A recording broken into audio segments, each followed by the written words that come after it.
Long weekend, kaya naman we decided to go to Pampanga para mag-food trip. Tara! Pampanga is known nga as the culinary capital of the Philippines, kaya umpisahan muna natin dito sa Clark. Tamang-tama ngayong dating namin kasi lunchtime.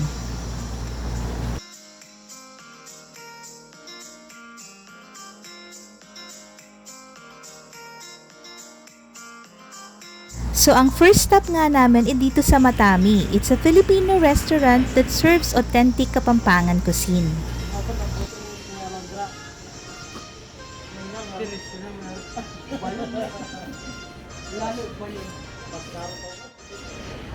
By the way, walk-ins are accepted naman, pero kung big group kayo like us na more than 10, they highly encourage you to make a reservation. You can send them a message on their Facebook account.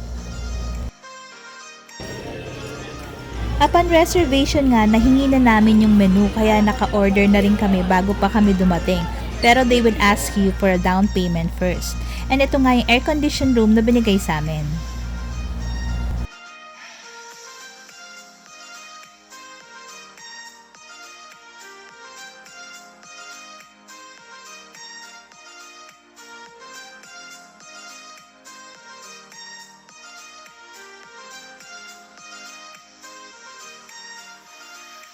Ito na yung mga in-order namin pero nagbigay din si ate ng list kung ano yung mga best seller nila.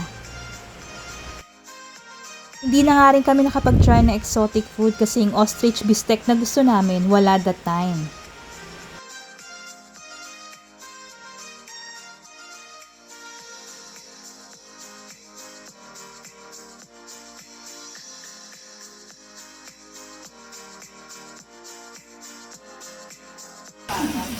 And sa lahat ng kinain namin, ito yung pinaka nagustuhan ko.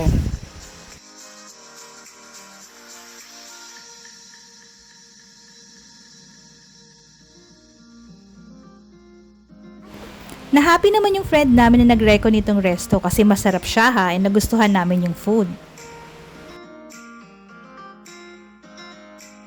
3 to 5 minutes walking distance naman, makikita nyo na tong Here Cafe.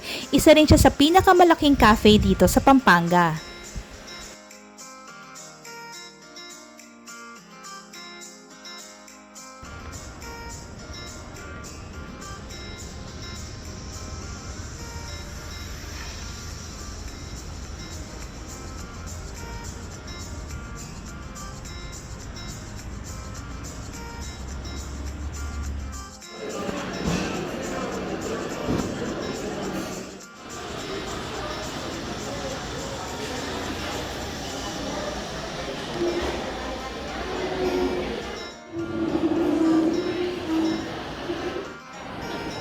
Sa sobrang dami ng choices ng pastries, hindi mo na alam kung anong orderin mo.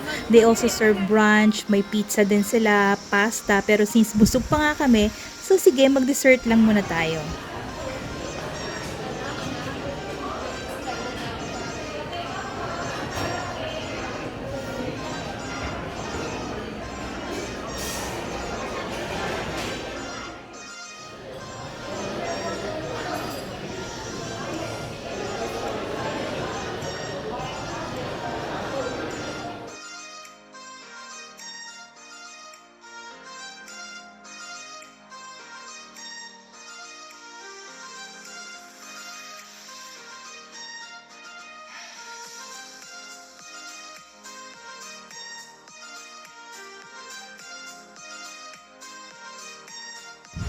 So nag-share-share na nga lang kami para matry lahat.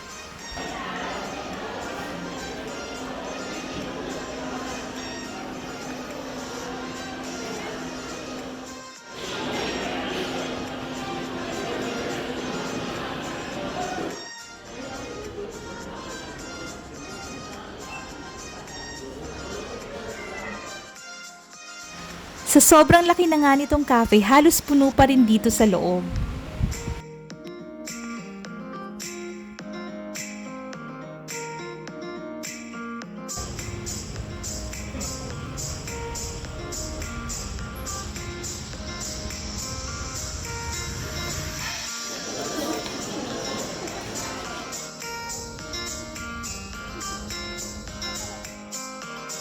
Dumaan na rin kami saglit dito sa may CRK Airport since yung iba kasi naming friends hindi pa nakakapunta.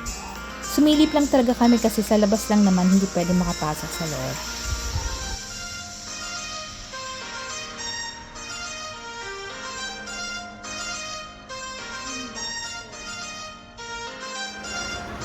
Since nasa Clark na rin kami at bago kami lumabas, sumaglit na muna kami dito sa Pure Gold Duty Free. And then before maglala, nakita nga namin tong Kings Mall, katabi lang pala niya. So syempre, nag-Kmart muna kami bago kami pumunta ng Lala's Cafe. Ang laki niya ha.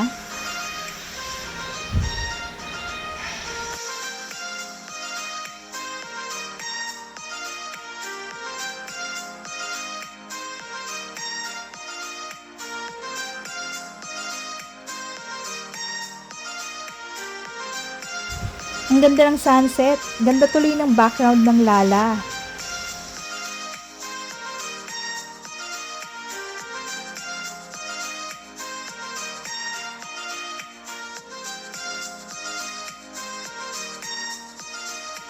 Sa labas pa lang mukha ng magandang Lala Garden Cafe. And isa rin ito sa pinakamalaking cafe dito sa Philippines.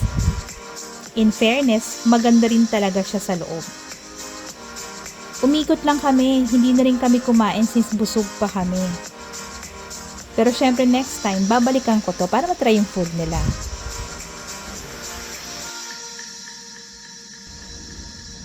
So for dinner, dito tayo sa Korean Town since malapit na yung Airbnb namin. Wala kaming idea kung saang Korean restaurants ang okay dito. Basta, bigla na lang kami napunta dito sa Korea Pusan Barbecue and hindi naman kami nagkamali.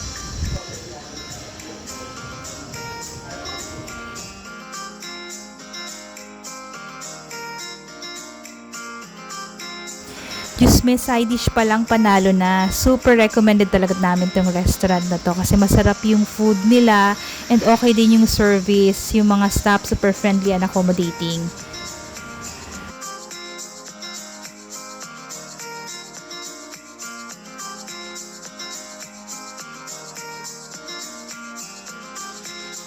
Super panalo tong pajo nila ha.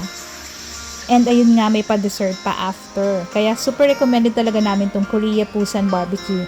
Located lang siya sa second floor. Makikita nyo sa labas yung kakao.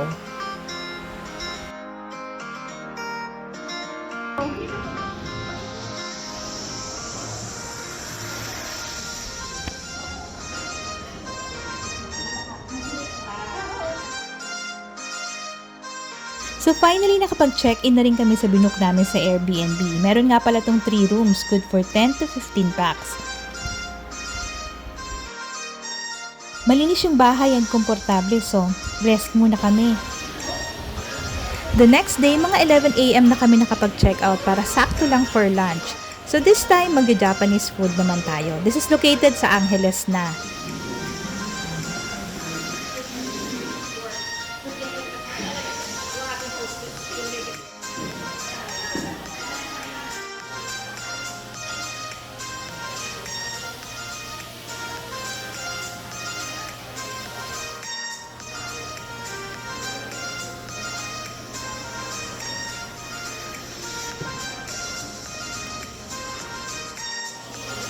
Ang tinry namin yung teppanyaki set meal nila.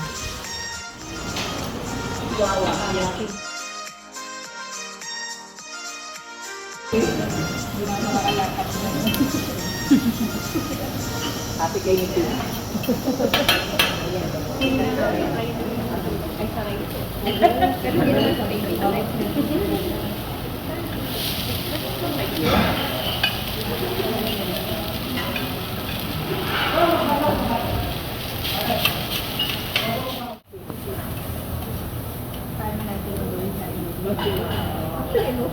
Singit din yun. Hindi ba yung target mo? Kadala ko yung from there. Hindi. Ano ko lang, singit ko lang ito kasi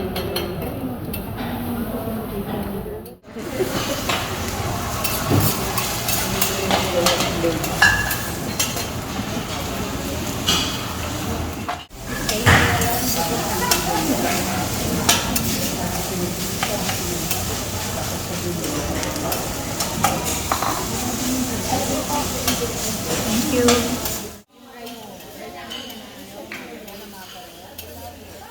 Lahat ang rice ha. May card po. Kaya natin ang nachos dahil kay Linda yan.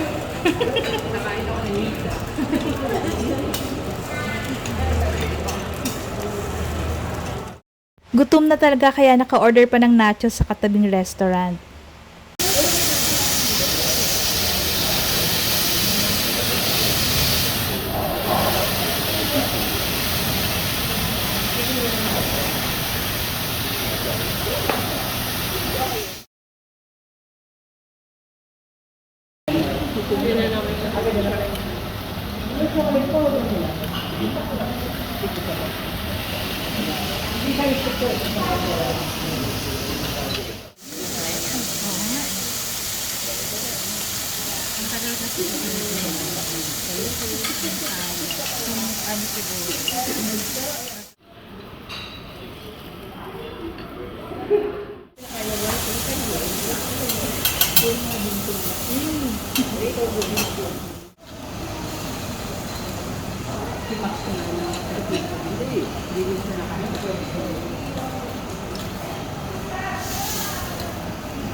Bubusog na ako. Grabe yung busog ko. Basta talaga Japanese food. Nag-e-enjoy ako. Kaya babalikan ko to for sure.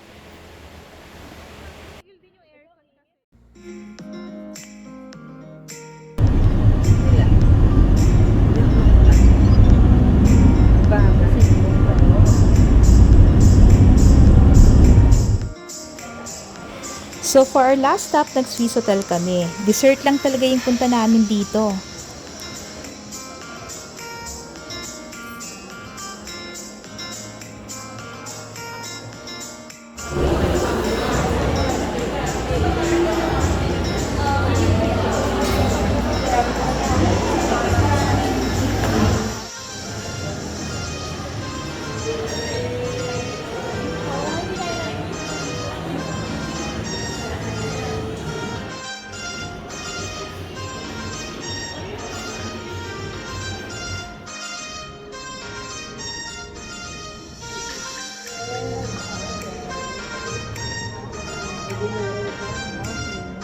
Nag-dessert naman kami.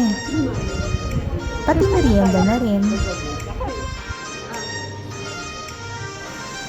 Huwag itong 40's pizza nila.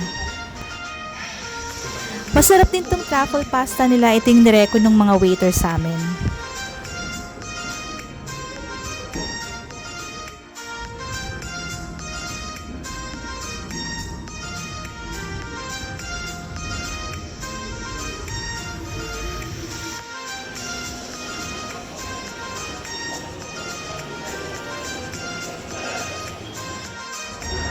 That's it! Super bitin, di ba? Sa dami ng mga kainan dito sa Pampanga, nasa Clark and Angeles pa lang tayo. So I guess, see you again soon!